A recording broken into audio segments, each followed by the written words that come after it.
នាងខ្ញុំនឹងក្រុមហ៊ុនកសិកម្មវិសាសូមគោរពជម្រាបសួរពុកម៉ែបងប្អូនពូមីងចាថ្ងៃនេះនាងខ្ញុំធ្វើវីដេអូដើម្បីជូនដំណឹងទៅដល់ពុកម៉ែបងប្អូនអំពីបញ្ហាទាក់ទងទៅនឹងកម្មវិធី Telegram ពីព្រោះរៀងរាល់តំណែងតំណងទាំងអស់របស់បងប្អូនដែលគាត់បានកម្មទ្រូក្រុមហ៊ុនរបស់យើងខ្ញុំតែងតែតាក់ទងតាម Telegram ចាហើយឥឡូវនេះបច្ចុប្បន្ន Telegram កំពុងតែមានបញ្ហានៅវៀតណាមបងប្អូនអរគ្នាហើយបញ្ហានេះតាក់ទងជាមួយច្បាប់ក្នុងប្រទេសវៀតណាមដោយការគេរកឃើញ Telegram មានមុខសញ្ញានៃការបំពានច្បាប់នៅក្នុងប្រទេសវៀតណាមហើយវៀតណាមក៏ចេញសារជូនដំណឹងសម្រាប់ក្រុមហ៊ុនអ៊ីនធឺណិតទាំងអស់ធ្វើការប្លុកហាមឃាត់ព្រឹត្តិការណ៍រៀងរាល់សេវាកម្មរបស់កម្មវិធី Telegram នៅក្នុងប្រទេសវៀតណាមគឺមានន័យថាបងប្អូនទាំងអស់នៅវៀតណាមតែងតែប្រើបណ្ដាញសង្គមគឺមិនអាចប្រើកម្មវិធី Telegram បានទៀតទេ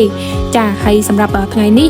តើនាងខ្ញុំធ្វើវីដេអូដើម្បីជម្រាបជូនទៅដល់ពុកម៉ែបងប្អូនក៏ដូចជាសូមអធិស្ឋានទៅដល់បងប្អូនដែលគាត់តែងតែក្រុមហ៊ុនគាត់បានតាក់ទងតាម Telegram ប៉ុន្តែនាងខ្ញុំមិនបានតបឆាតចាដូច្នេះបងប្អូនបច្ចុប្បន្ននេះនាងខ្ញុំសូមណែនាំបងប្អូនចានេះគឺជា Facebook របស់ក្រុមហ៊ុនចាបងប្អូនអាច add Facebook នេះចាឈ្មោះ Facebook គឺ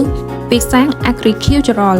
ឬក៏បងប្អូនតាក់ទងតាម Zalo app លេខទូរស័ព្ទ+84 867 011